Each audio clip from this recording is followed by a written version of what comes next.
How to participate in the HourTrader challenge. You can view the challenge details on the PropWaps homepage. Select the Our Challenge mode. Freely choose the challenge duration, challenge fee, and reward multiplier to customize a setup that perfectly aligns with your trading strategy. You can view challenge details by selecting different parameters. Click the Get Started button to proceed to the next step.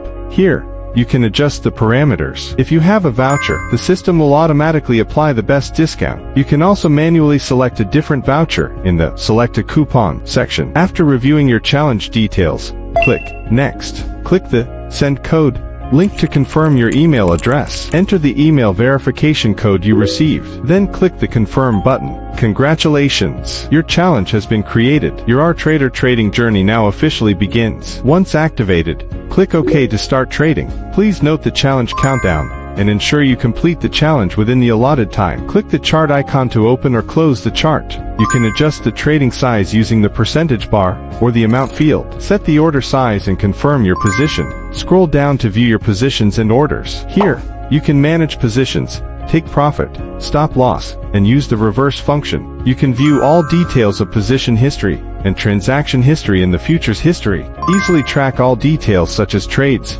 fees, and profit and loss. Click on the Dashboard tab. Navigate to the Dashboard tab to view the challenge duration and account details for this HourTrader challenge. Click on Profit Target and Max Drawdown, respectively, to view the current results of this challenge. Scroll down to Performance and Orders to see the current account status and order status. Once you close your positions and pass the HourTrader challenge within the challenge period, you can view details, share, or retake the challenge. Rewards will be automatically credited to your account after the review process is complete.